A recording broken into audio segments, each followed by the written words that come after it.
Good evening, everybody. What's happening? It is 8 o'clock on the East Coast. It's 7 o'clock here in Minnesota. I hope that you're doing well tonight. I got Billy Rice on the show, and I promise always transparency. I meant to ask if it's Rice Reptiles or Rice Family Reptiles. I see it referred to both ways. I know family is important to him. I know that he's Billy Rice, and his daughter Channing is on the show tonight with him as well. So stick around. I'm going to ask Billy about the high-end tier of ball pythons, the partnership with Kenova and Justin Kobylka. I think most people are aware that it exists, but I think most of us probably don't know what it is, what it means, and we probably drawn some incorrect conclusions. And then we'll talk about initial investments on the high end versus on the affordable end, benefits and downfalls of each. And I'll ask Billy for his insight. I'm pretty excited for the show. Billy is a very accomplished businessman outside of ball pythons. And I, of course, like business. And I think a lot of that knowledge can be applied. So we're going to try and do that tonight. Stick around. We got an awesome show. Cheers, everybody.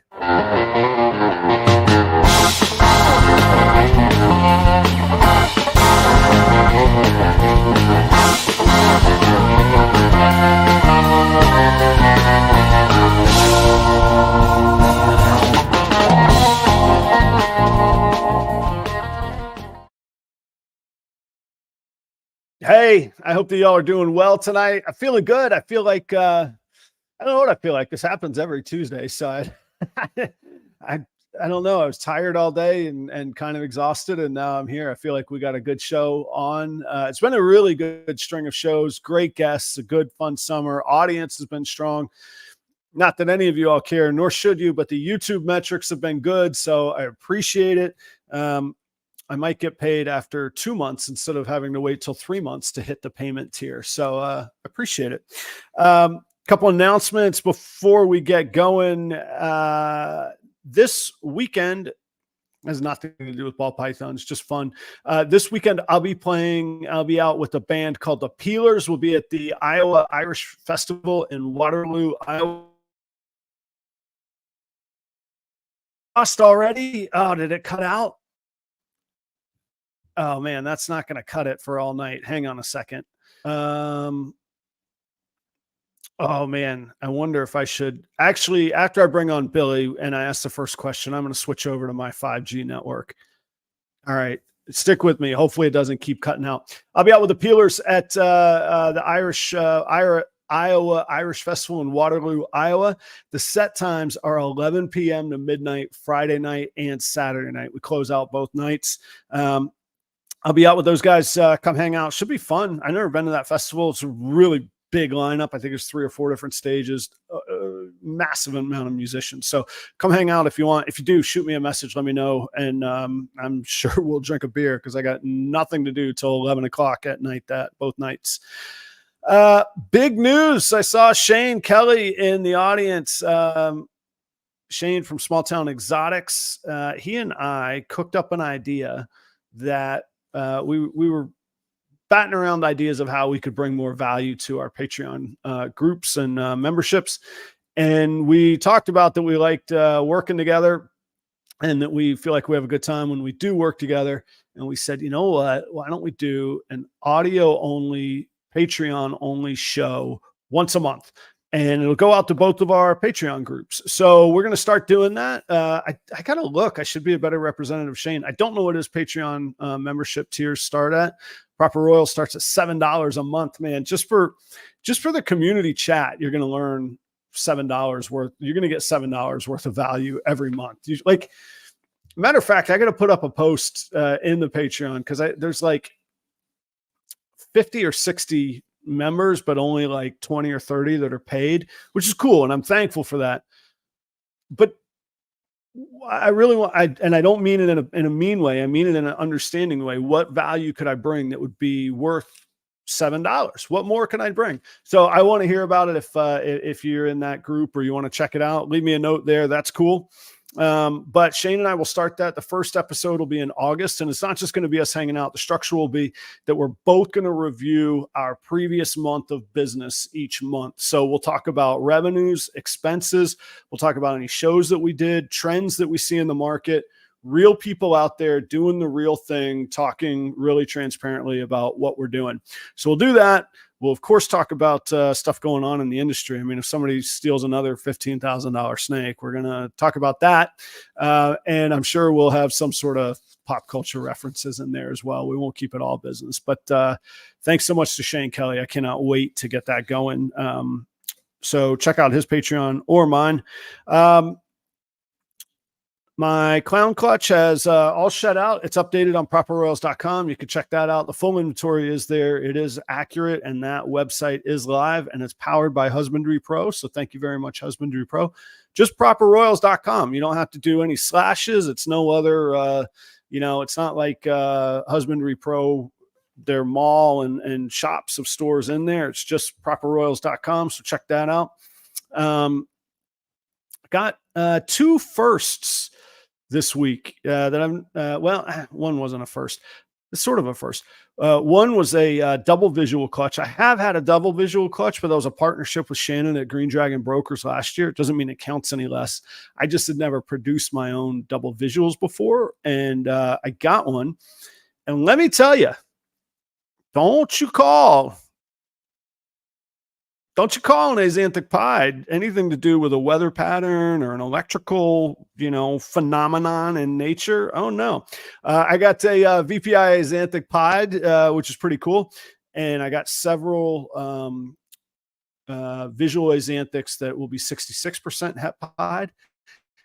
And all of them are 50% het lab as well. So at shessing.com, Charlie is going to be getting some business before too long. But I was pretty excited about that. You could check out the egg cutting on that, and you could check out the fun comment section. All right, this connection is driving me nuts. Let me fix this connection. It's just gonna get worse. Let me fix this. I'm gonna cut out for a second anywhere, I promise here. I'll be right back.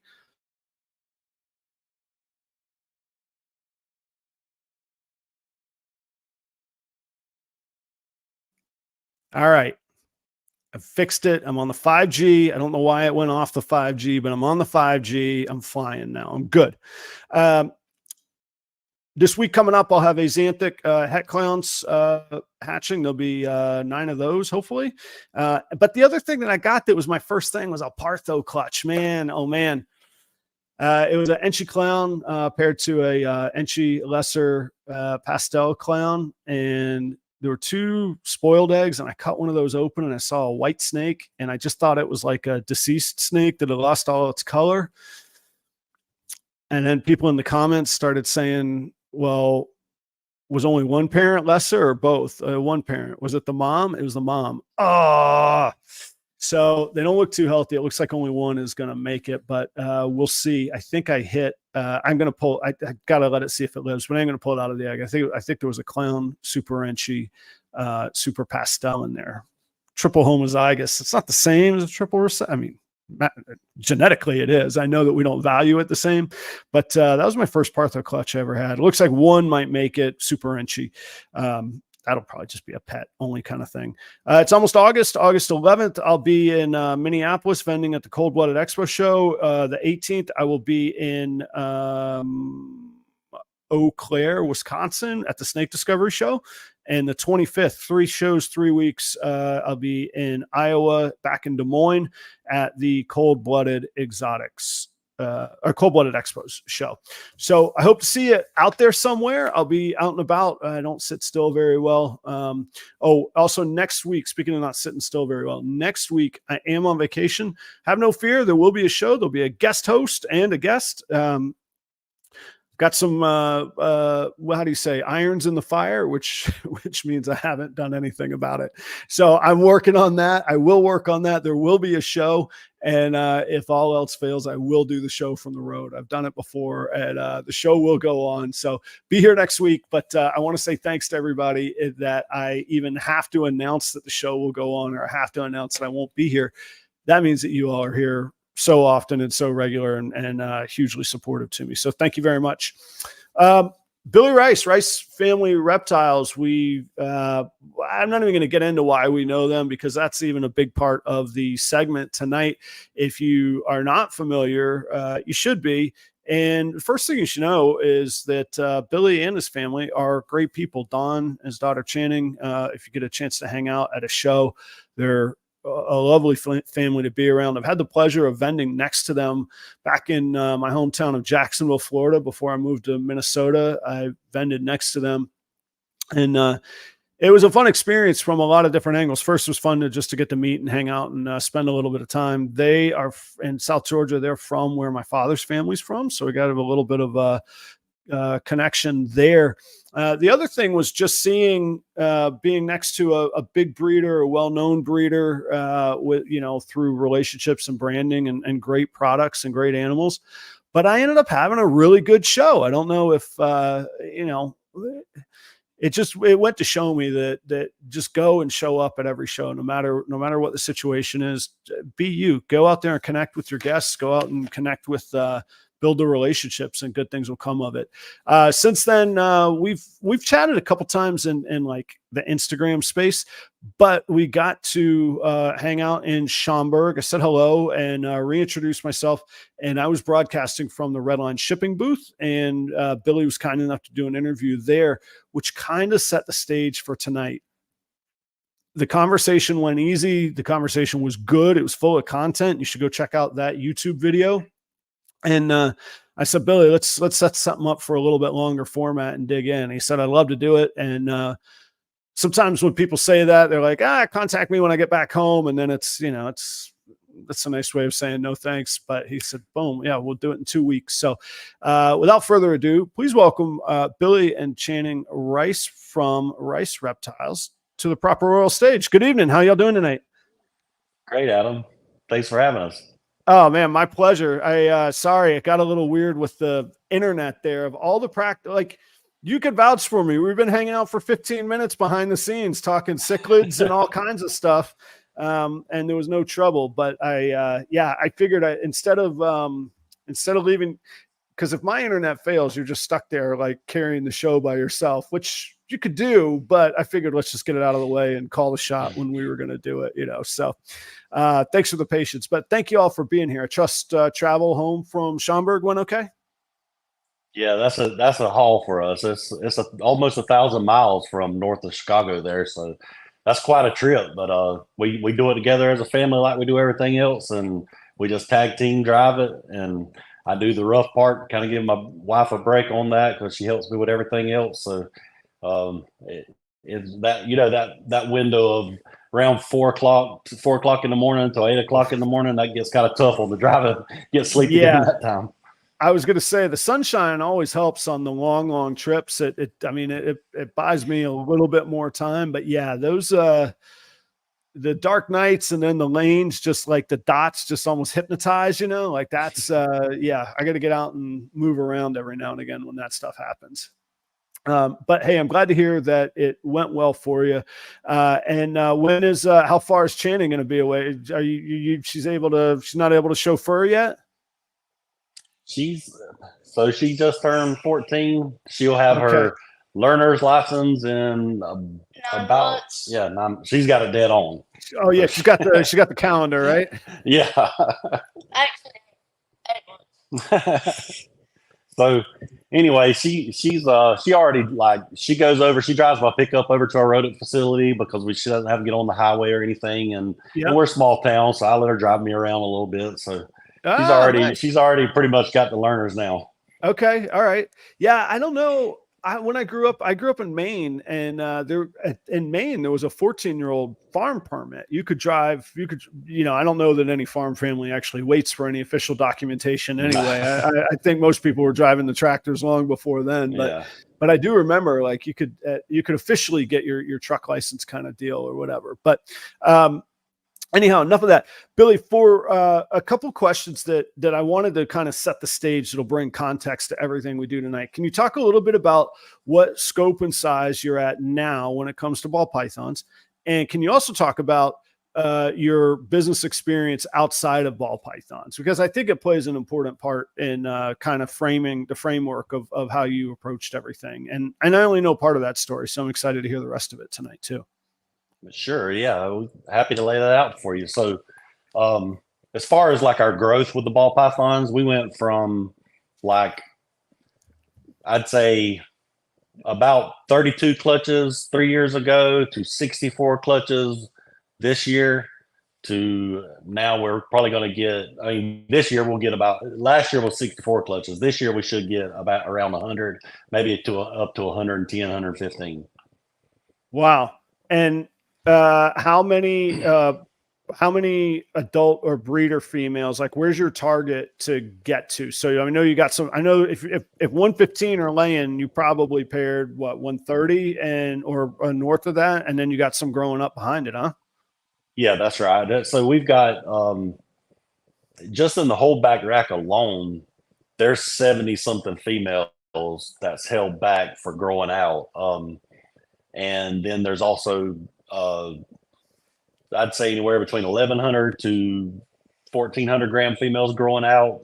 There's probably 125 altogether growing out. So we're going to see a significant, I want to really boost it up to 200 and then get 200 clutches a year. And then once we get to that level, manage the projects really well and focus on quality. Because even in this growth that we've had, like this year, we're moving out at least 40 something females or more. So okay, we totally rotate out males and females constantly. Nothing's here. And when we purchase a snake or if we make a holdback, nothing's here to stay. We're constantly upgrading. Gotcha. All right. So 200 clutches is the long-term or the soon-to-be term goal. So I think that's important to frame a lot of what we talk about tonight. And then as much as you want to or comfortable sharing, can you tell us a little bit about your business background? Again, because just I'll explain why I think it's so important, but I'd love to hear the story first or anything you want to share about that. Sure. So I've always been an entrepreneur at heart. So like, when I was 6 years old, I was, and even younger, when I could sit in my dad's lap, we were on farm tractors and on our logging equipment and things like that. Since birth, I've basically been on equipment. So, I mean, I have pictures of me when I was a baby on bulldozers and things like that. So I've been in that my entire life in the logging industry. My dad retired and got out of it, and he got back in just to help me. So when I graduated high school, I saved some money and worked for a guy for a year and a half. And that's the only amount of time that I've worked for someone else in my life. I saved $15,000 and I had just for a kind of a startup cost of a small logging operation. And man, it costs hundreds of thousands of dollars to start one, but I had worked and got myself into a great position. We didn't have much, I didn't have much at the time. My dad was retired taking care of my grandfather, which had a stroke and everything. So like he was taking care of him because he just didn't want to have him like in assisted care or anything like that. So, right. So the whole time he comes out of retirement to help me with that. And once we got it started, I basically leased some equipment and got the logging business started. Started out really small with just a few loads of wood, like 30 something loads a week of timber. And we grew it up into an operation that was moving, 160, 170 plus a week. And now to those of us that have no earthly idea how this logging industry works, is it a thing of where like you own the land and you're essentially farming the logging, or you provide the service of clearing the land of people that want to sell their logs and their wood? Yeah. Or is it a combination? It's a combination. You can own the land, but of course we didn't have the money to do that. We worked for mostly big paper companies and land management groups and TMOs and things like that. Just like when you buy stock in anything that's invested, there's a lot of investors that own the land that we cut that's being managed by private foresters, and so we do a lot of work for that, and it's fully like we're like the Iowa of corn in South Georgia. So we're basically growing trees just like they grow corn. It's fully sustainable. It's totally like as soon as we cut it, it's replanted back. There's buffers left for animals. We do Mhm. a lot. We do a lot with like taking care of the gopher tortoises and the eastern indigo here, and several other species of birds like the red concated woodpecker and other things like that. So there's a lot that goes into the timber industry. You don't realize everything that like you talk about like farmers up against so much with rising costs and the price of food and all that stuff that they're not getting. They're getting just kind of set costs for whatever it's bringing at the market, and loggers are up against that same thing. Mhm. Having to get wood to the mills, and it's a tough industry, but it's a very rewarding industry because of being able to do well and have a great accomplishment at the end of the week. Nice. From you talked about starting out. Where are you at now? Do you still have a logging company? Yes. So I had three logging companies. We've downsized some to just one now, Hmm. and we're really happy with that transition. It's more of a transition to help us focus into this and what we're doing now, and so I'm excited about that. I'm looking over the next few years to continue to free up a little bit of time to be able to spend more time with this, because that's why we're not hammering on our social media and things like that as much as we need to, because I'm super busy. I'm 70 plus hours a week managing my timber company and working in it as an employee as well before we enter our reptile facilities. Yeah, I want to dig into that a little bit tonight too on the logistics part of it. Um, well, thank you for sharing that background and why it was important to me. Well, it's important because it's part of your story, and that's cool and worth congratulating. But living life well is the best congratulations, and I hope that's been part of it too, especially with the time I see you spend with your family and all. But I've often said on the show, there's a difference between somebody starting a ball python business as their first business that they've ever done, and somebody who's been through understanding. I think we even talked about it at Schaumburg. Understanding sleepless nights, wondering how you're going to feed your family, wondering if you were a dummy for walking away from a salary or a well-paying job or benefits, or something that was mindless and unfulfilling but easy and made a paycheck. Like, those are all okay things. But they don't speak to entrepreneurs usually. And I think if somebody hasn't gone through that, there's probably a different strategy to take with ball pythons. I'm not saying they shouldn't do that, because I was going to say this is my first business I started. I guess it's not. I was a landlord and I had a music business and that sort of thing. But as far as providing the primary income, this is the first business I've done now.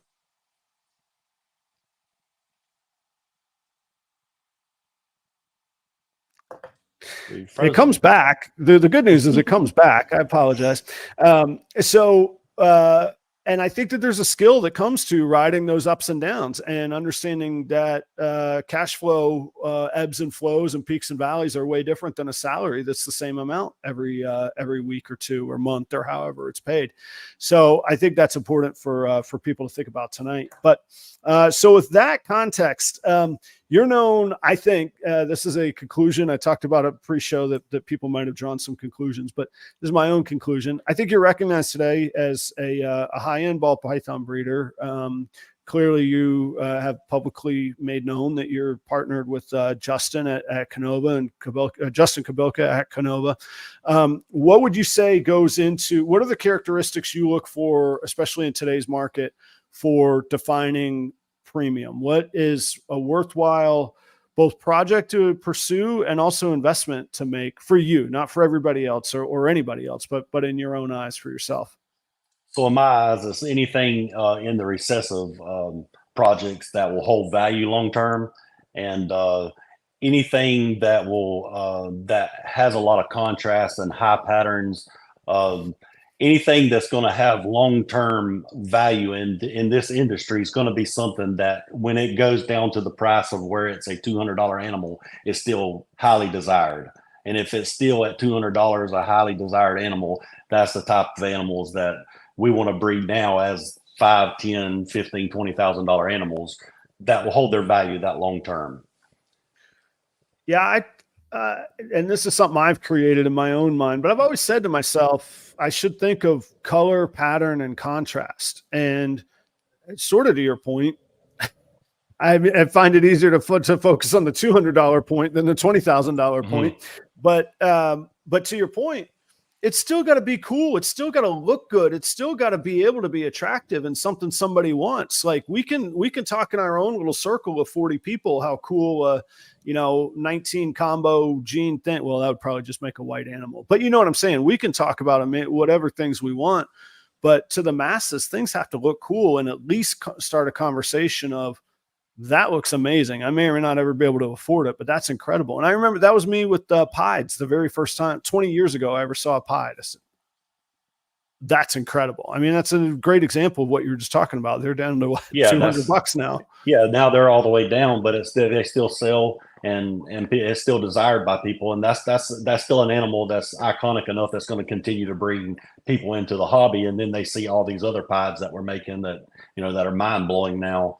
And I think that's where the industry anyone in the industry needs to focus on contrast, high color and pattern, and then also the longevity of the project. If it's not going to be desirable to a person that walks up as a pet, it's not going to stay valuable long term in the industry. You'll have the different projects that we have now that are just real niche that we're still trying to find things in. Some of those will go to the wayside quickly. And burn out way faster than when something is very beautiful and eye-catching and then deep into recessives. What are some of the morphs? Or obviously, morphs is kind of a weird word. I don't know that it has a true definition. What are the genes? And you mentioned recessives, but talk about the recessive projects, but then maybe the dominant codoms that you sprinkle on top. So what are the morphs that you're excited about that you see as worthy of this long-term plan, or the combos that you see? I love a lot of the Cypress Orange Dream special stuff that has been being made recently. I love of course, the VPI Xanthic Desert Ghost stuff. We need that in every project and every pattern. And of course, that can go with any Xanthic line. I'm just saying VPI. We have TSK as well, and we may have a new line, or maybe have a pop up of MJ in the collection. So we've got to figure that out. We've got a really nice high end male that's possibly in that project. So we'll find out hopefully soon on that as they get the test down on that. But right. Yeah, so you want to run everywhere with these different things, like different avenues. So you run this into your Monsoon, Desert Ghost, Hypo, all this stuff, your G-Stripe, Desert Ghost, Clown projects, Clown Pie projects. You want to take these beautiful colors, things that mesh well. This is the thing that we picked up early on with Justin is he hasn't brought a lot of new stuff to the industry, but he's brought piles of new combinations. So he's not the guy going out there experimenting with genes. He's taking what everybody's already produced and doing a great job of mixing it. And that's what led me to Justin after we did our own experimental thing is and that's how we become friends is I noticed how well he was at painting the picture and taking the platform there and really raising the bar on everything by mixing the patterns and colors well, making everything match and mesh well. So that's what really led us there and where we become friends with Justin. Yeah, I think I didn't trust my own instincts in the early part of the real high end investing to pick great genetics in it, because it's not just about like going and finding the best deal or anything like that. You want to have the best yellow belly, the best orange dream, the best special. And I'm not saying Justin's the only one you can get that from by any means, but you want to have the eye for it and find those people, find whatever your little circle of breeders is that you want to invest with and that have those snakes that pop and really have the high quality of each one of those genetics you want to invest in and really stick there for a little bit till you get your eye set for it. That's a really, really great point and a great distinction too. And I think if you were to for me, if somebody were to ask me who's been the best at mixing the color combos, I would put Justin at number one. But I think that's something that I mean, everybody quickly jumps to Orange Dream when they talk about Ozzy, but Ozzy is amazing at visualizing and coming. I mean, I'm sure we only see his successes, and there's a whole bunch of things that we don't see. I mean, and that's something we all have to remember as well. But he is fantastic about that. And I think because of his notoriety, rightly so for Orange Dream, I think sometimes that nuance gets missed. And that's a really great point about trying to figure out what's going to work. And then, like you say, getting the best of what you can to work. Yeah, and that's where I've seen a lot of these animals lately, is some of the special Cypress Orange Dream stuff Ozzy's been making. I mean, he's really made some great stuff this year. Yeah, I you know, it's funny because I wouldn't say my interest ebbs and flows, but like a lot of times people will be like, "Oh, did you walk around the show and see this or that?" And I usually don't, because I didn't bring any money to spend. I'm there to work, not to spend the money. And I usually vend alone, so work in the room is not in the cards. I got to work my booth. And Instagram is sort of that way, where it's just like snakes. And there comes Ozzy with something new. Or man, he posted some clown pies the other day, and I was like, in the Patreon group, I think the comment even was there, Ozzy just single-handedly brought back the clown pie project right there. You know, like it's just, and clearly it wasn't dead anyway. But yeah, some of that, like the distinction between, I know what I've got, I got to figure out how to get the very best out of it, versus let me find something totally new. Like, I think there's a really good mindset there of, hey, let's maximize what we have. Because I think a lot of people buy like a lot of different stuff for crazy. Me too. I'm susceptible to it as well. But you know, I have visions of working just what's in my project one of these days, you know. So you see though, like you see though in those combinations that Ozzy's bringing to the table there, and Justin as well, and several other breeders out there. When you see that kind of fire pop and just the beauty in the animal, that's going to last so much more long term than some of our darker and more dull contrast animals. You know, to where those animals will just last the test of time versus the others. Not saying everything will devalue, but at the same time, every time we throw together this new crazy combo, we get to go into 2 to 3 gene recessive animals with these crazy combos and see what happens. Yeah, it seemed, and tell me your experience on this. Justin may well have been ahead of the curve, and well, he was ahead of the curve, of course. He probably set the curve, but you may well have been ahead of the curve because of this too. Something that occurred to me, I don't know, 2-3 years ago, kind of in this great shift, suddenly became, it suddenly went from like, this rack is only for this, and this project is only for this, to, well, this project and this project are pretty cool.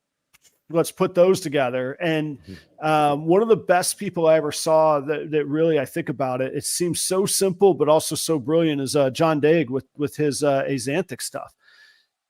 Yeah, it's all Axanthic, but it's Axanthic pied, it's Axanthic clown, it's Axanthic, every recessive you could think of. I know he's got to be working on the monsoon. I know, like, you know that he's doing that stuff. And it's amazing, like, how much variety you could get with such amazing focus as well. I think that's pretty cool. What did you see that shift, or did you, when you were starting and investing, was it still in the mindset of kind of like, well, these are only for this and this is only for that? Or has it always been kind of a, let's see what doubles, triples, quads do? Yeah, well, with me, it was always be broad and diversified, but not early on. So when we first started, we started like most people, very low end, like 200 to 500, $600 animals.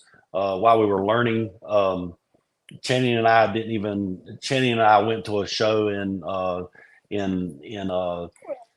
Orlando, and we were looking for blue tongue skinks. We didn't even have ball pythons on the mind. I was checking them out, but they were out of it was out of season for the blue tongue skinks. It wasn't breeding season had already passed. They were hot. Everybody bought them.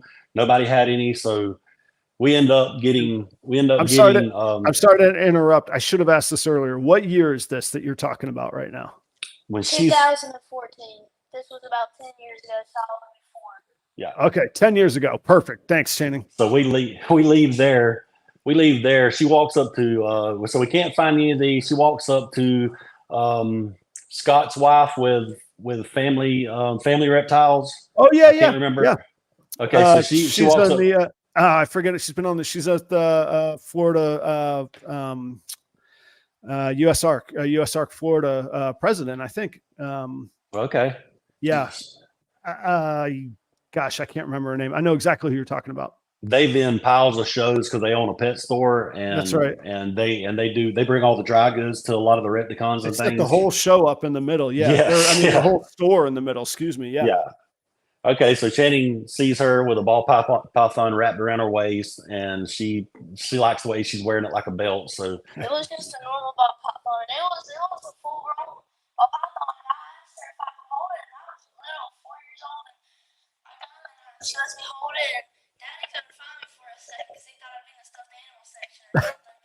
So I go and I show Daddy, and we bring home this normal ball python. And then we bought 3 from there. Yeah. 3. We all 3, and then from there on out, the next 10 years, we started our own business. But our actual business started about 8 years. Yeah, we did it as a hobby. Sorry, let me give the audience. You guys don't realize that audience. They are sharing ear pods tonight, so it's attenuated to Billy's voice, and then when Channing jumps in, it screws up whatever math is going on in there. But we got the picture. You with the. Was it so you bought 3 that day or 4 total that day? 3 that day. 3 that day. Got it. So audience, we knew that was coming, but we anyway, do the best we can with what we got, right? So anyway, we decide we want to do it. We keep some and we add to the collection a little bit over the next two years or something like that. And then we decide we want to make a business out of it, but I didn't want to go all in with high-end animals. So for the next few years, we spend time just kind of buying $200 to $600 animals. We ended up going all the way up to maybe $1,500 on an animal, which was a lot for us then, for Heck sure. Yeah, it's a lot of money. Yes, absolutely. So anyway, we kind of work our way into it, learn a little bit, start having some clutches, and then after we have our 3rd clutch or so, we really see that we want to do it as a real full-time business, and we really jump all in and really started investing heavy. And when we did that, that's kind of when we turned to Justin and started really buying, really high-end animals. How did that? Were there parallels in that growth and that experience, or what you just shared, to what you had experienced in logging or any business beforehand? Because it sounds like there was a time of almost proof of concept or testing some things out, and then a flip of a switch where it was probably more money than most people, most of us watching or listening have ever spent on snakes. Yeah. So basically, I always, when I set up something different, because we've done flooring and like timber products with flooring and things like that. Oh, sure. And anytime I set up something different that I'm doing that I don't do all the time, I like to do a test phase of things. And so we went through about a 3-year test phase where we're looking at the math of what it takes to grow the animals out, what it costs to upkeep, the time with the amount of animals that you have, just the full normal business format of everything. And so during that time, we see that the profit margins can be way higher than really any business that the flooring thing's about right. the only thing that I've done where the profit margins are higher. Like in the timber industry, if we really are having good times, we see 30, maybe you can push up to 35% profits. And you're working with $1 to $2 million worth of equipment, so it's just a crazy amount of money that you're at risk with. That's liabilities there versus the amount of profit that you can pull out of it. And that's the first thing that we seen with this that really said, I like this. one, we're animal lovers. We've always wanted to work with animals. I grew up on a farm. We had cows, we had goats, we had horses, we had everything.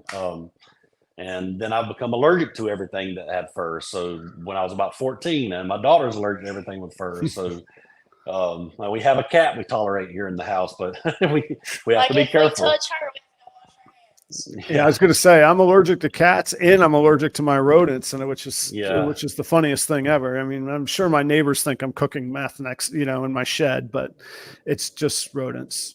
Yeah, we have a young lady, Christy Shaw. She handles our whole rodent facility. She's awesome. We go collect what we need and come back and feed, and we do not have to worry about our rodent facility. She's 100% handles everything for us. We're 12 by 70 in the rodent facility, and we sell everything that we overproduce. Wow. Okay. 12 by 70. Yeah, we got a lot of rats. Yeah, that's quite a lot. Mine is 8 by 10.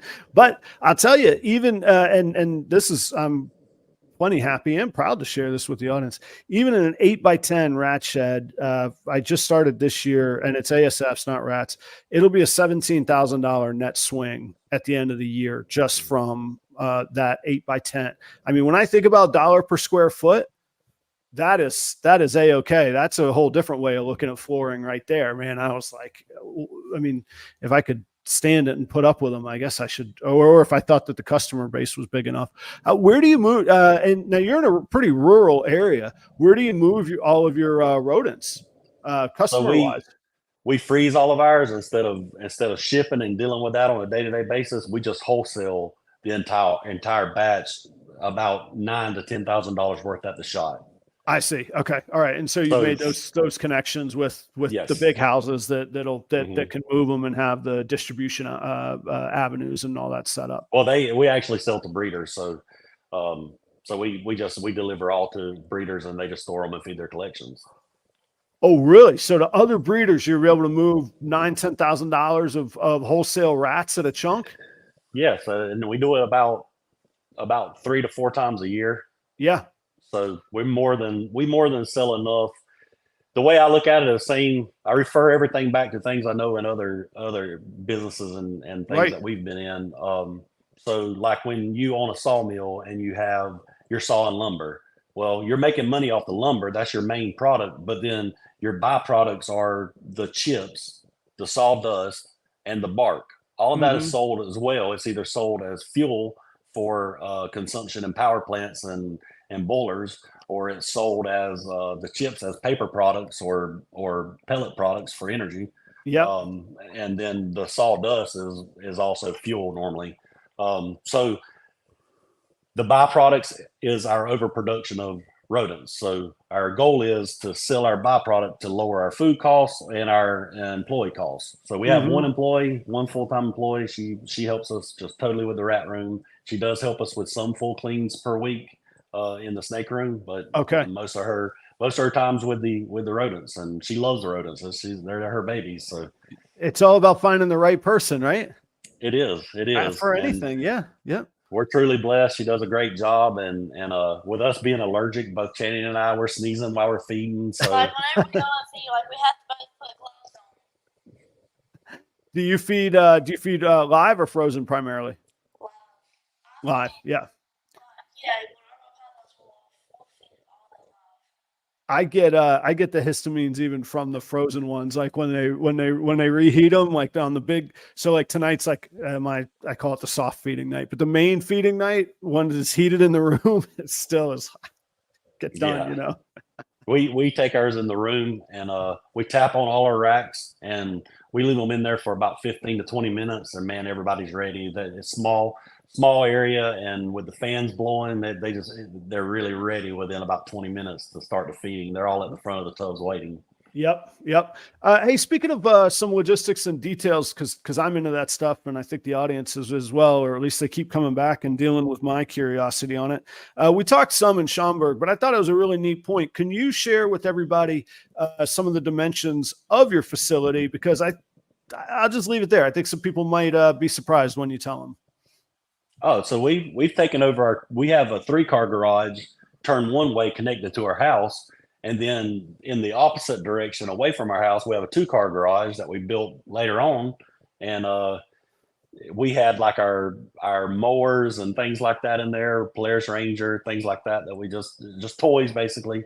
And then I took one side of it and made a little hobby area, and I was doing woodworking and things like that, just fun stuff. And then Cheney and I got into this with reptiles, so we had turtles and tegus and just fun stuff in there before this become a business, just having fun.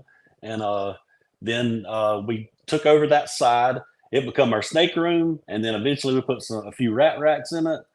Then we put a partition down the middle of the wall, down the middle of the room, and turned that 2-car garage into one side rodent facility, the other side snake facility. And now that whole 2-car garage, we open it up, and it's like where that partition is, it's not totally taken out.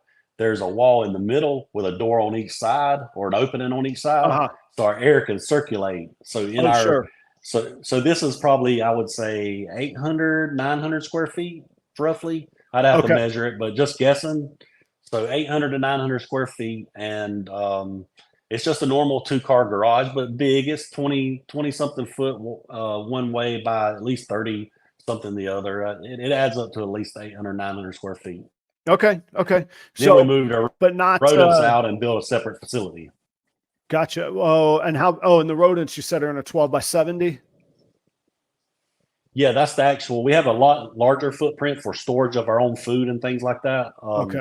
But yeah, the actual room that houses the rodents now is 12 by 70. Yeah, and fully packed. It sounds like, excuse the expression, it sounds like hell to walk into a 12 by 70 fully packed room just because of my allergies. I have a good buddy, or somebody who's been very good to me. I'm fortunate to have him as a friend, but Joe at JSA, and he was giving me the tour one day, and I walked into his rat rodent facility, and it's beautiful, immaculate, Minnesota winter, heated, floor heating everything, but it just about knocked me down. The just the histamines that I felt from the animals. So mine's enough. Our setup on ours, so basically we have 3 big industrial kind of like greenhouse fans that you see on a greenhouse, but they're really, really large. Like it's a wind tunnel effect. So I was just say, were they 4 or 5 feet in diameter on those fans?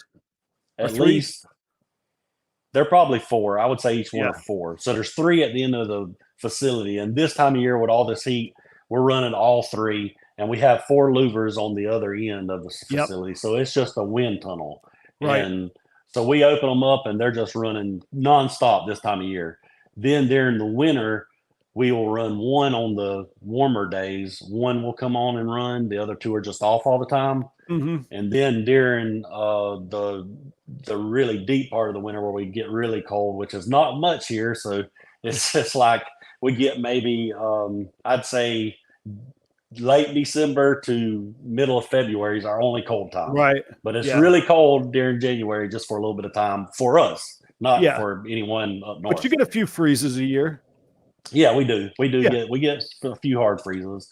Yeah. And so anyway, during that time, we heat it with propane, and it heats up very fast. The propane kicks on, and it generates a lot of heat really fast. And then we also have the fan clicks on at that time for 30 to 50 seconds every 45 to 50 minutes, and it vents all the ammonia out of the room, and then it quickly shuts right back off, and it heats back up. And you would think venting that ammonia would drop your temperatures a lot, but so many rodents create a lot of body heat. So we spend heating our entire facility for our winters about a $300 deal. Okay. Yeah, I'm finding that with especially now in the summer, but I doubled my capacity from what I had from the winter time.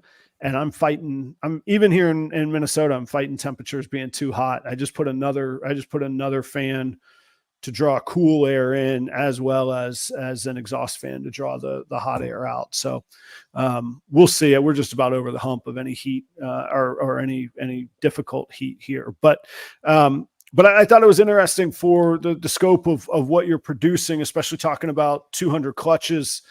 if that's sort of the top of the pyramid, you got your grow outs under that. I know you're not at 200 clutches yet, but to think about getting there, you have your grow outs, you have all the hatchlings, and then, so to think of all of that in a 2-car garage space, I thought it was pretty eye opening to go.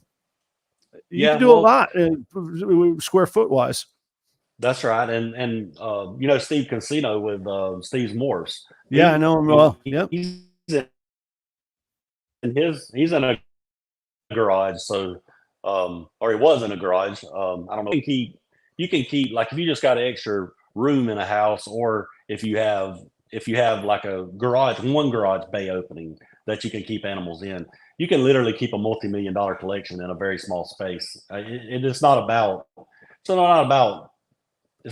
like cost per square footage or anything like that to keep these animals. If you go more high end if you want to have less animals and less space.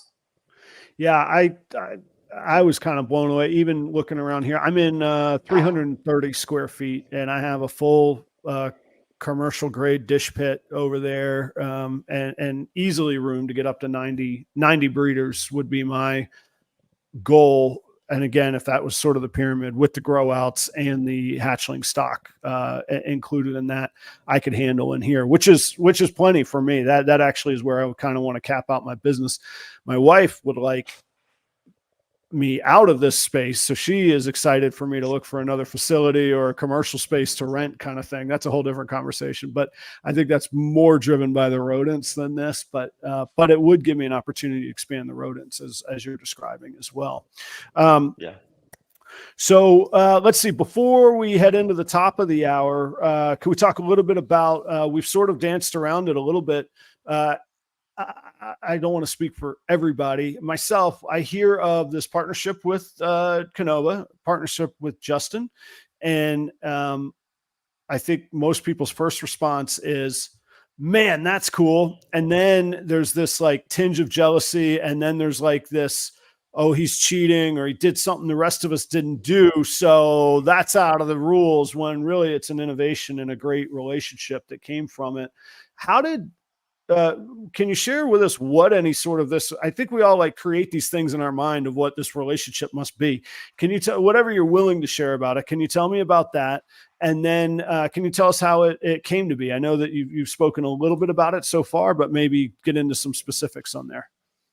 Sure. 100% transparency. We don't mind a bit. So basically we just become really good friends with the same family values through our getting to know each other's families and being customers of his. We built a friendship over several years. So people don't realize how Chenny's kind of telling you the timeline. She was 4 years old when we got into this, and people just really realized who we were because of Justin's fame in the industry. Once we become partners with him, a lot of people knew we were already making some really good stuff. So the year before we become partners with Justin, we probably cleared about 150,000 in sales ourselves, and we were nowhere near our best animals that we had invested.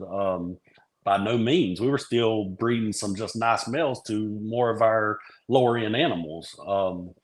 So we just continue over all of this time period reinvesting, and we never took profits. Even to this day, we've only taken one show's profit out, and we've continually to invest. So we're hardworking family.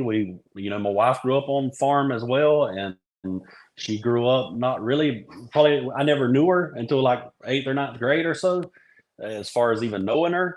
But she grew up only like 4 miles from me, 5 miles from me on a farm as well. So we're just extremely hardworking. We never had anything, never were given anything by our parents. Everything that we've got, we've worked for really hard. So we've taken all these investments in real estate, the timber industry, just things that we've worked for, flooring, things like that I've done on the side for extra income, just extra hustle. And we put it into this industry, and then we just let this do, instead of a debt snowball where you pay off the smallest amount and keep going till you pay off the largest amount. we built value in little animals and built it up to bigger animals, and kept going. And then we had some of these neighborhoods that we had invested a little bit of money in that it was time to get out of. So we put some of these in. So there was never, I've heard, people say that this was like a buy-in with Kenova or anything like that. It was actually the opposite. It was a big buy-in from Kenova to us. Wow. So, and not that, I mean, Justin can swallow us. I'm not saying Right. we've done anything. Like, Justin can just swallow us right up. But anyway, so we really had a lot. We had like 107, 108 animals or so from Justin, or better, maybe 120, when we become partners.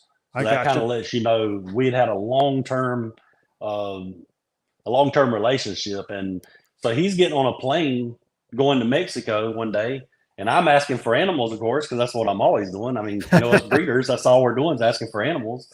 And so I'm saying I need males. I need males. I sound like Miguel talking about Justin. He's always, I need males. So I'm doing the same things. I need males, Justin. And like, he said, I just don't even have enough. He said, I can't produce enough. And I said, let me help you produce some then. And I didn't think we'd go to a partnership with it, but he's like, man, we might need to do that. So like, we just decided we want to, with our friendship and everything already being like it is, we wanted to work together. I think thank you for sharing that. And actually, I want to get into where, from that point forward, what partnership means in this instance. I think in general, we know. I've not been at this as long, and I've had people tell me like, oh, you're cheating, Adam, because, it's probably no secret that I get, I have a relationship with Redline Shipping, so I can pass the value on to the customer from a shipping standpoint. I can pass the value on to the customer from genetic testing of knowing exactly what I'm selling versus selling something 66 or 50%. And nobody sees just what you're talking about. Oh, Billy Rice, Justin, he's got the money to hang out with Justin. Well, nobody hears that you were dealing in $200, $300, $400 animals. How many years was it that you mentioned that you did 150,000 gross revenue? How many years was it that it took you to get to that number? So 8 years, we got serious. 2 years. It took 6 years. That's years amazing. Of doing small in.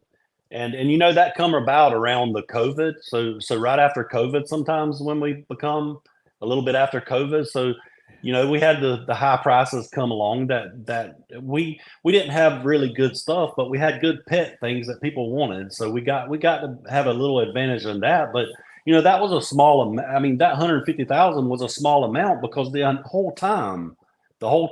time we were constantly buying and upgrading animals over that whole entire 8-year period. Any dollar I was paying for our rodents, I was paying for all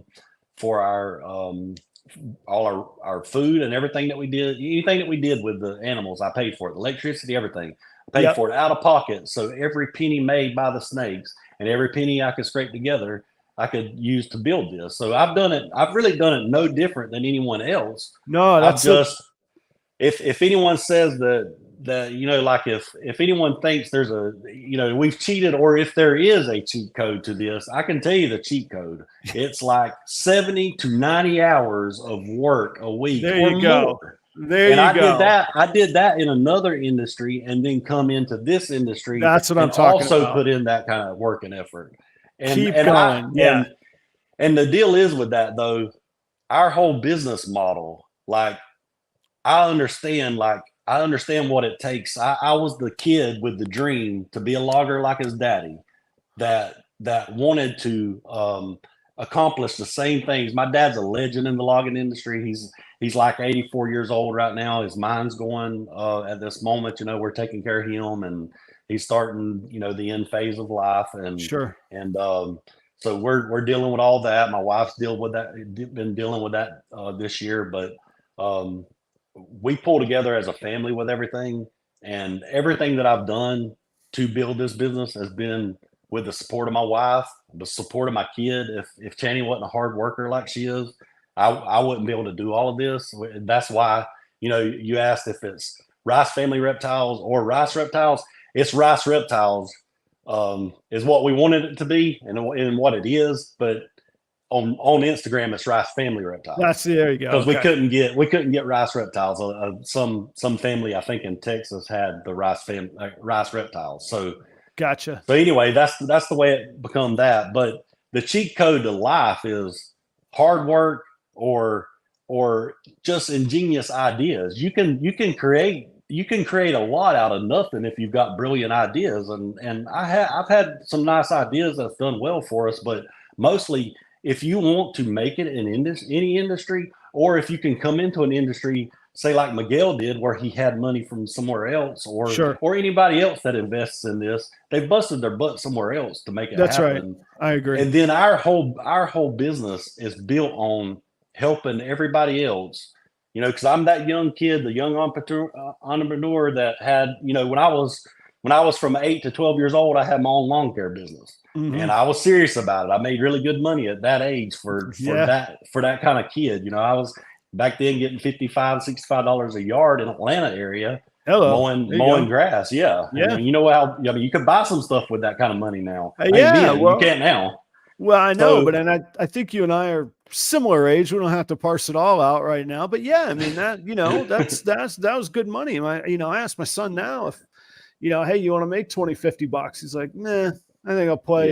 You know, I'm like, dude, somebody dangled that money in my face, I would have dropped out of school. I mean, like, that's it right there. You know, now you can only go buy a movie ticket with it. So. Yeah, I tell you, oh man. Everybody's familiar with that. So, no, I thank you for going through that. And I think it's cool too. I think that number, I had a buddy, Brandon Nixon, on the show. This was a year and a half ago. And we both said, like, hey, what would be the number where you felt like you had the wind at your back and you knew you were onto it, and like way past proof of concept, like you were on your way to this being what you do. And we both said the number 100,000 in gross revenue, not profit. We all know that takes a while to trickle down to you know, there's some things along the way, and that's a nice comfy round number. But it also, and there will be some profit at the end of the day with that, something to show for it, not what it used to be, but something to show for it. But also some of the other things that, like, maybe you could talk about as well, Billy, but you know, that's a resource you can use when an expense comes up. That it gives you freedom to make some investments. That gives you credit with a bank if you need to establish, you know, line of credit or credit card, or looking at a facility or investors and that stuff. And the more I find about business, almost nobody asks what your bottom line is, because they want to see people. They don't mind that people are reinvesting into their businesses. They don't mind that people are finding and looking for and smartly using deductions that can be taken, or putting things in other savings vehicles, or making other investments, like you say, real estate and that sort of thing. What do you say to people that say, what's the famous question? When will you get your money back? Is it just a tool to help you make more money along the way? Or is it a countdown to, I got to get all this back in my pocket? Well, so there's not a time frame in this industry to say when you're going to get your money back, your investment back. It's, you know, we've put in, you know, a lot of money into this industry, but I can tell you, like, if we took profits this year, by the end of the year, we'd have 25% of it back. And this is the first year we decided to take profits. So I was going to say last year I took some. Yeah, I broke even last year taking some. And to your point, maybe I should have reinvested that. Maybe I shouldn't have, but you can. And that was that was at the very end of year 3. I got back to just even on. Now there are times I go, maybe I should have bought some snakes instead of taking that, but stages life, all that sort of thing. Go ahead. Didn't mean to cut you off there. No, that's no problem. Our whole business model is around helping people build their business. Like our business model is, one, we want to bring in the kids. So you'll always see us put some cheaper animals on parts of our table. It doesn't matter how high we get in the industry, any of us, we're still going to make animals that are cheaper. And, you know, if I get kids up there around me, their parents automatically get discounts. And, you know, I'm getting these kids into the industry. I love that part of it, being the animal lover. But anyone coming into the industry, one of the things that, you know, with us talking about our relationship with Justin is Justin always said, at the end that I was, Miguel's one of the ones that asked the right questions, but nobody comes and asks him the right questions. That's what we did, and that's what built the relationship.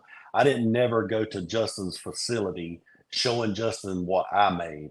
All I cared about is how he run his facility, what his insights were on things, and I'll model that to what I'm doing and the success that I want to make and build with this.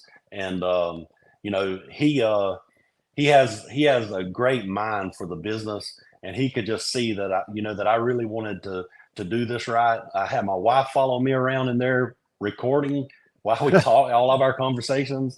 And she had a notepad with her, and anytime he'd say something, I'd just hold a hand up and she'd write what he said. And I wouldn't even stop. I wouldn't even take a break. Like, his time was important.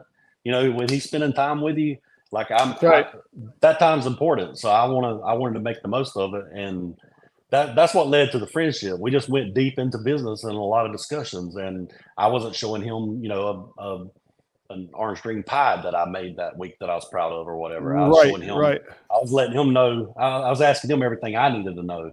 So I'm saying all that if you want to get into the industry, which a lot of people want to get in, and how to build it, how to go about it, the best thing to do first is educate yourself. If you're not already coming from a business background, educate yourself. If you got that $1,000 to invest it in yourself first. Get some self-improvement books or listen to self-improvement books and anything to do with business, or reach out to guys like me or you that are in the industry and care about business and setting people up in the business.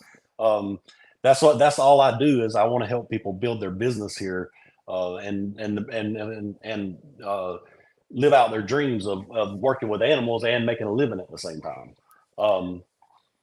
And we work with pet owners and things like that as well. But our whole business is to set up people to be successful in this industry and to put them in business and show them the right ways to do it.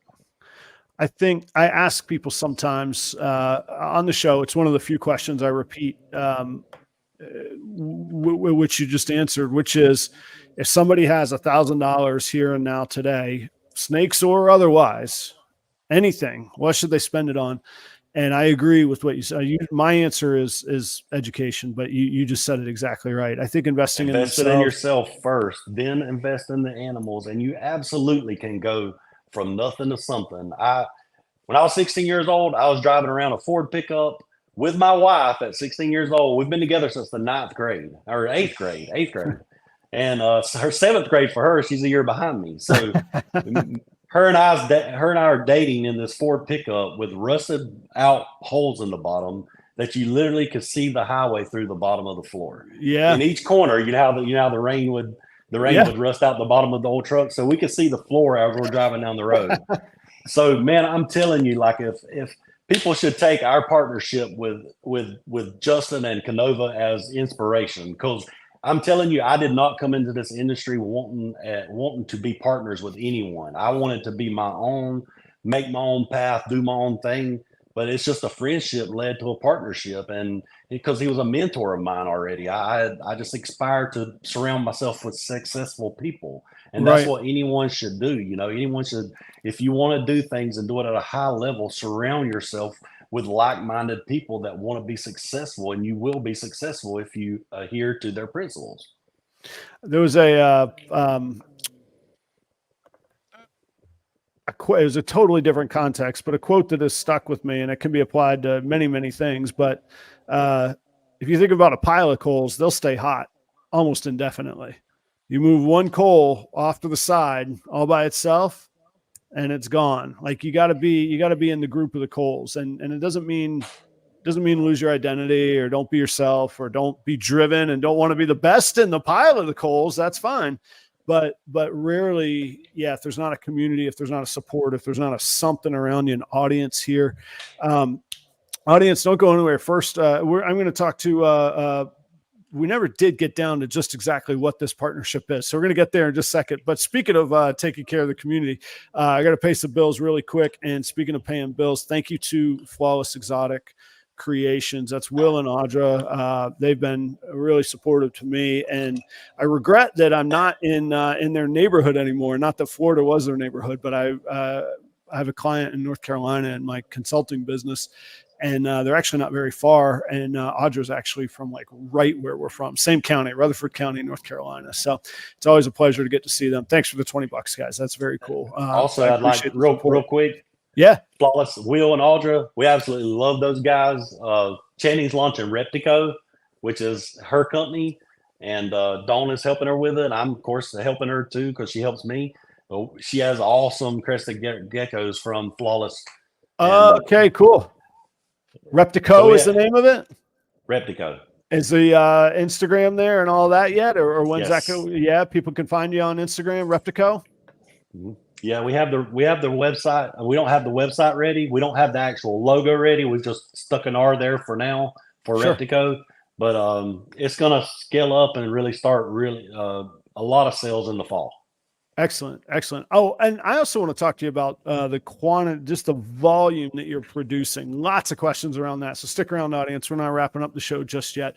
I got to say thanks to Redline Shipping. If you haven't used Redline Shipping, I think that you should. I think there's a reason that you hear and see them everywhere. Sure, marketing is one thing, but ultimately you got to back up that marketing, and they do. The customer service is fantastic.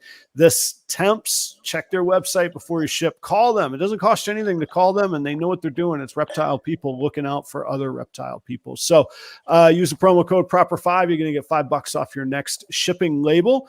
I got to work with Judy and AJ from Redline at Schaumburg, and I always like to check in because I want to keep my customers happy. I said, hey, how's the promo code doing? It's been the same code for a long time. And they said to me, it's still right there at the top. Okay. So thanks, guys. Keep checking them out if you haven't. I think that you'll be pleased that you do. Also, shedtesting.com. You know me, I like a story of a disruptor, of somebody working hard, somebody learning what they're doing and rewriting the playbook. That's what Charlie's done. He's creating his own shed tests these days. Even just today, I posted a reel that listed all of the genes that you can test for. I think that his customer service is fantastic. You're dealing with the man himself who's doing the tests himself. And his turnaround times are fantastic, and price is very, very competitive. Use the promo code PROPER15 and you can get 15% off of 2 shed test orders. The orders mean you can order as many individual tests as you want, 2 times, and you get 15% off. PROPER15. Speaking of upstate South Carolina, where Flawless Exotics is from, is Robbie at Argen Reptiles. That's Robbie Richard. Check out argenreptiles.com. His hatchlings have started to come. If you email him, his email list gets first dibs on all of the hatchlings. He's working DG Pied clown combos with the dark gene. So singles, doubles, triples, hets, and visuals of DG Pied clown combos with codoms like Blackhead and Stranger mixed in. Very good guy. I've done business with him personally. Proud to be associated with him. Likewise, Portuguese Pythons. They just wrapped up the show at Anaheim this weekend. That's Danny and Renee Rocha out in Chino, California. Also, much like our guests tonight, Rice family, they have wonderful investments, wonderful, what I would call high-end snakes.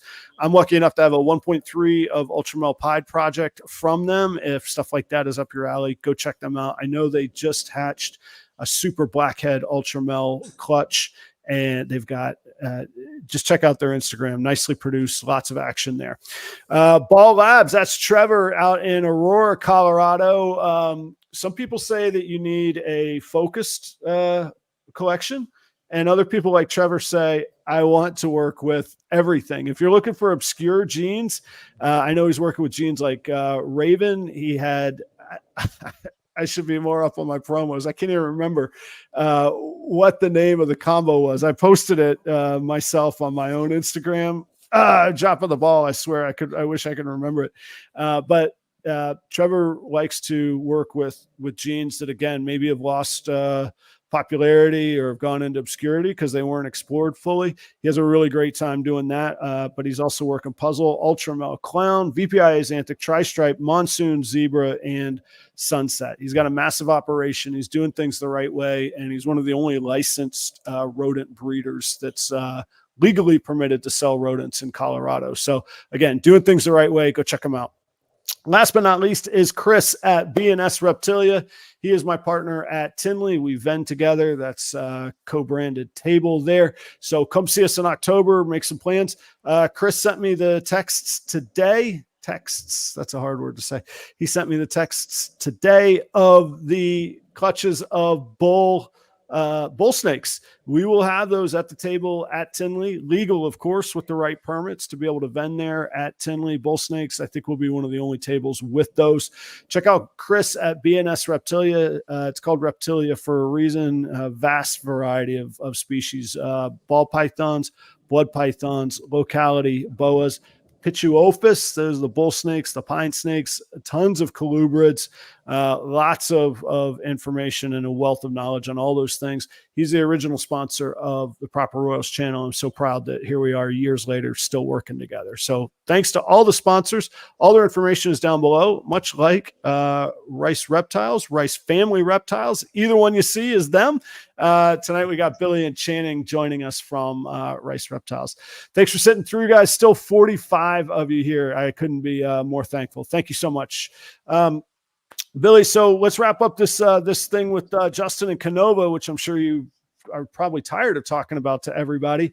But what is this partnership? You hinted at it just a little bit ago, and I think we got a little portion of it. The seed was, I can help you produce more, or I can help you produce males. What is the partnership?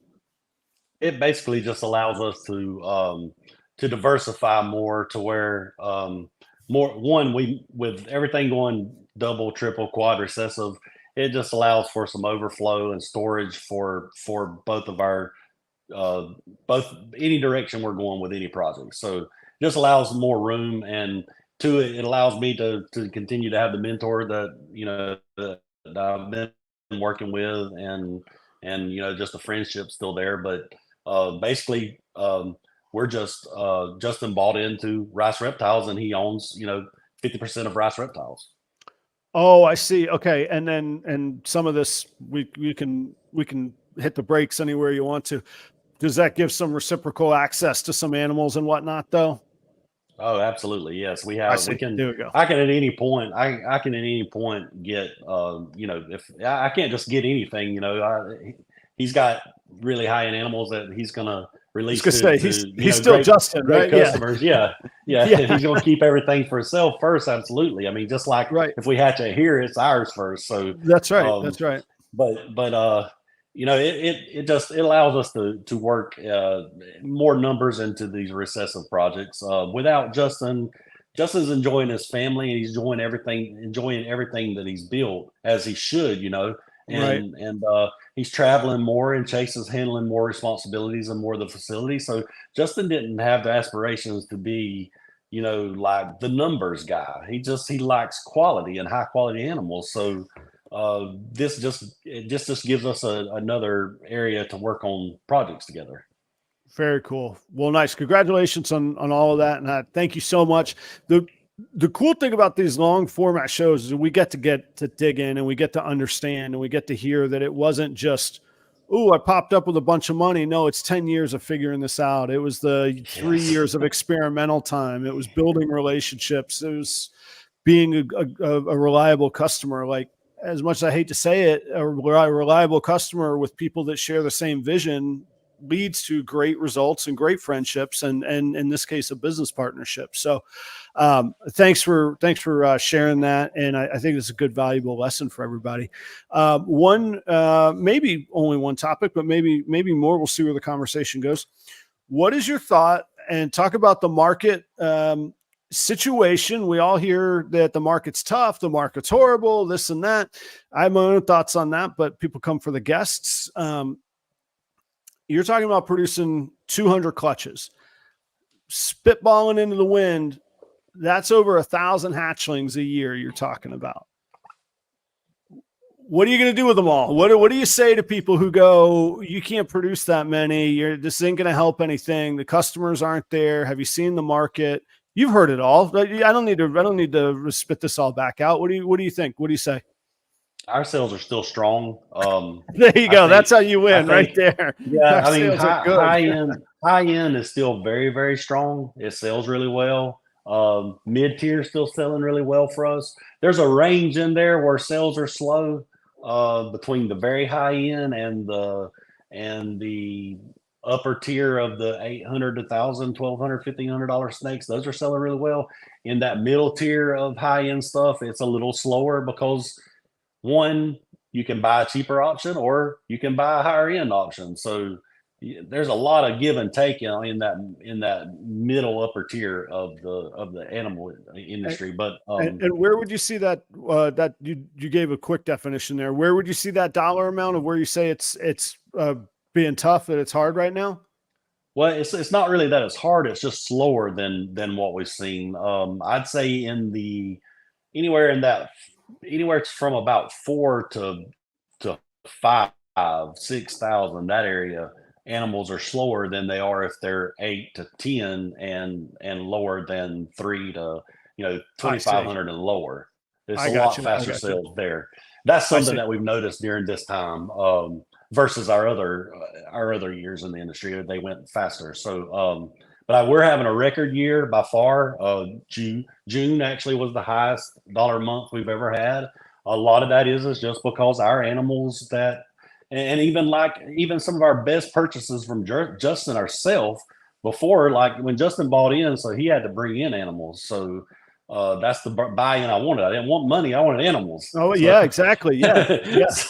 Give me the things that'll make more things, right? Yeah. We want more animals. We don't want things, money. But anyway, so during this transition and our main investment animals, where we really just went with our best stuff that we could afford, those are just coming to fruition. We're really starting to see those females. Next year will be by far our better year of making some great animals. Not that we haven't yet, but I mean, we're seeing it now. We just had a clutch that hatched this past week. It's just shedding now. We hit 3 Pompeys and 1 clutch. Woo! Yes. Absolutely blown away. So 2 Spire Pompeys and 1 regular Pompey and 1 clutch. Very nice. So we're super excited. And we've also got something really cool in the Pompey project. New gene into the Pompey project that we're going to release coming up. We're not going to say anything about it yet, but we're going to have we like headlines here, man. That's we got a new cool Pompey coming up. And it's not even in this clutch. It's one we hatched 3 or 4 weeks ago. So we're really starting to see some really nice animals. A lot of projects we've been working on for a long time before guys knew us and before we were really getting out there. We wanted to do shows and put our brand and get involved in this earlier, but through COVID and through our daily life, we didn't have the animals to get out there and really do anything. It takes some time when you've got solid quality stuff. It takes some time to really scale up to be able to do shows. Right. When what sales avenues do you see? I guess I would just say, what sales avenues are working for you, and what is it primarily Morph Market? Is it primarily shows these days? Is it Instagram? Is it your own website? I'm sure it's a combination of all, but where do you sort of value each? So the thing, our deal with shows is normally we don't sell as much as shows as a lot of people do. But after the shows, we have a lot of online sales. I don't know if it's going there networking or if it's the breeders there making money. A lot of the friends that we have in the industry that are making money at the show we're at and the other shows in their areas. Those kind of things kind of trickle in. We meet new customers at different shows that bring in things, but by far Morph Market and Instagram and just overseas, where we've had a lot of overseas customers this year versus any other time that we've been in it. I think that's a great thing that we're really starting to get recognized. in Europe and in like the Philippines and Japan and other areas like that. We've had a lot of sales there. I think it's a really good point, and it's something that I have seen, probably certainly not to the same extent, but that I can put a twist on. I agree with you. After I do a show, the trickle down, either the follow up from, hey, I saw this animal, I couldn't buy it that day, but do you still have it, kind of deal, or I've been thinking about it for 2 days. Tell me you still got this thing. That's been very very common. And you're right. I think, what I'll say is, you don't have to be Billy Rice or Justin to have other people look up to you and buy from you after the shows. I've started to see, actually, a guy that I thought had way better stuff than me. He came over and he said, "You know what? When everybody else is packing up, you're open till the last minute, Adam." I said, "I know. Well, it's from my life in restaurants. If we closed a second early, man, you get fired. That's the end. It's a terminable offense kind of deal." But I believe in it. And he said, "You know what? I was looking at your stuff, and then I saw you're still set up." And anyway, he ended up buying a lot from me. And I don't think it was like pity or anything, but that has started to happen as well. Just being present, you never know when you click with somebody. And I think we put so much on what happened right here, right now. The show started, the show ended. How much money did you make? And it's like, you don't know when that comes around. You don't know when the experience that you provide for somebody, or how you treated somebody in a moment, or how you made them smile, or whatever. You don't know how that comes around. But I agree with you. When I do the shows, like I've got 3 coming up this month. I guarantee it'll be a good month because I'm doing 3 shows, but that'll trickle into September, and I'll have a solid September as well. I think we had the show you were talking about, the Jacksonville show that we were at. Yeah, we had solid sales at that show, but I'm telling you, we made contacts with customers that were literally 45 minutes from us that we've probably done, I would guess, 3 times more business with them than we did at the show. And, that's the kind of things you just don't think about. So we traveled, Jacksonville's a good 2 hours from here. We traveled 2 hours from our house and met people that were 30 to 40 minutes from us, and built relationships that end up doing a lot of business with you. And it's fun to do that because, I love to see the people that's coming to inspire to do what we do. And we don't view anyone as competition. Like even Justin's not our competition. He's our aspiration to move toward, and guys like you that are trying to teach people business skills and the business mindset to have. You do a great job with that on your show. I really enjoy it. And I think that's what the animal lovers coming into this need to hear is you can make a business out of anything, and you better view, like, even if you have a lemonade stand or a yard mowing job, you better view it as a business and keep up with your costs and all those things, and learn how to manage things like that. Well, if you're really wanting to inspire to make a business out of it, you got to have the mindset, but you also got to be willing to put aside whatever you got to make your dream happen if you want it to happen. Yeah, and this wasn't from an entrepreneurial standpoint, but I wasn't an amazing chef, and sometimes I was usually pretty good with people, but sometimes I wasn't. But I could tell you, most of the professionals in the restaurant industry do not understand cost of goods, labor, and managing expenses and profit and loss. And I would always tell the managers, look, guys, you can love me or you can hate me, but I promise if you listen to me, you'll always have a line on your resume where you say to the person in the chair across from you, I can make you a whole lot of money where nobody else can. And that has proven really valuable. And I don't claim to know how to make a whole lot of money. I know how to watch money. I know how to put it this way. If I could have a career for 30 years in restaurants on a 7 or 10% margin, I'll take the 30 or 40% in ball pythons, so it's kind of like you were talking about with the logging. But Billy, I think I want to leave it there, man. I always say at 90 minutes, if we have more to talk about, we should do another episode. And I think we should do another episode sometime. I hope that you'll anytime. Man, it's been great. And I hope people got a little bit of clarity on maybe there's more to what's going on at Rice Reptiles. I know I did, and I really appreciate it. I don't think that I brought it up, and I should have. I was remiss to be 90 minutes in. But I've met your wife several times at the show. She's always amazing to me. She's always very kind. I think even there was a point in Jacksonville where I felt bad, where like we were both trying to figure out if we should get to a customer or we should finish a conversation with each other. And we were both like, go, get to your customer, So it was, she's always very, very sweet and kind. So give my best to Don as well. Sure Channing, will. I hope I know that you will. You got great mentors and people around you. I hope you kill it on the crested geckos. And I want to see what happens. You might have to do your own spot on the show here before long. So Billy, she'll have Western hognose as well. So okay. It's two species so far. So that nothing gets lost in translation, Billy. I saw somebody, I think Neurophi, mentioned that Channing, you'll be doing your own guest spot on a show coming up. When is that, and what channel is that on? Do you remember? It's sometime September. We'll have to get the exact date on that. Sorry, we don't have it at the time. We should have. Okay, well then you got to check it out at Reptico on Instagram, right? Yes. Okay. All right. Billy, where are you vending at next? Where can people see you out on the road? Daytona is our next venue. And we'll see you at Tinley, I take it? Yes, we'll be at Tinley for sure. Perfect. Well, thank you so much for your time. I know you're a busy person, busy family, and lovely family.